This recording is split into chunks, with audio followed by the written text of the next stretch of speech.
Shikhandi is a small character, a minor character in the Mahabharata, which is an ancient Indian epic. Shikhandi is a reincarnation of Amba. Amba is one out of 3 sisters who are kidnapped by Bhishma, and Bhishma is this guy that's vowed to be celibate, but he kidnaps the 3 of them for his brother, and then Shikhandi is previously sort of engaged with this other guy, and so she begs to Amba begs to leave, and he doesn't let her leave, but finally he does let her leave. He let her go back to her original love who didn't want her, and basically she was seen as like this tainted woman, and she blamed him for it.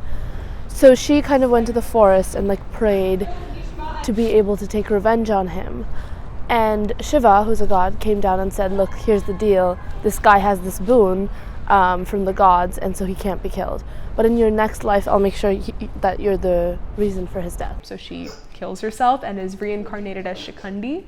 And Shikhandi is born a female, but basically her father wants her to exact revenge on Drona, so raises her as a man to sort of fulfill this sort of role of firstborn son taking revenge on my enemy sort of thing. The whole story is like her trying to like figure out like who is she supposed to be, what is her role in this world, and how can she accomplish a goal that she set in her first life.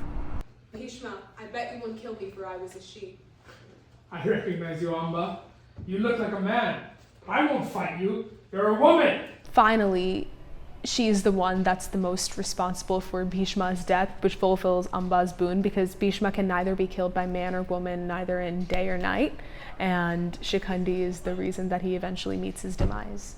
It's really a story of not quite just vengeance, but also of love and dealing with gender dynamics that aren't necessarily prevalent in the time period. Have people mirror the side, so like For School of Communications 4th year and director Mantra Radhakrishnan, growing up in Bangalore is what sparked her interest in this story. It's only been performed by this one like theater troupe in India, and when I was like in 9th grade, they came to Bangalore and I saw this show, and I just thought it was incredible because it was kind of like a mix of everything I like in theater, which is like dance, physical theater, but also like comedy and also like ensemble. Vibrant Colors Collective, Northwestern's only multicultural theater board, is putting on this show. So I was kind of interested in bringing like multicultural theater, not just in content, but like in form. CESP 4th year Jude Abisha serves as the producer for this production. I feel like for a person like me who's not really super involved in theater, but is really passionate about multicultural theater, I feel like it's a great opportunity for me to get involved. Weinberg 4th year Varsha Krishna, captain of Northwestern South Asian competitive dance group Diva, is the choreographer. Her favorite piece is the finale dance. It's classically inspired, and it's a Tamil song, which is the language that I speak and kind of the background I come from, so that itself is very personal to me. In particular, I wanted to pull something from more classical dance backgrounds within Indian culture and use a song that is very regal and royal. Weinberg 2nd year Shreya Iyer, who plays Shikhandi, appreciates the Indian culture interwoven through this performance. I think the infusion of a lot of different cultural art forms from India that have made their presence in this show has been a really amazing creative chance. I've never gotten to do that for any other show I've been a part of.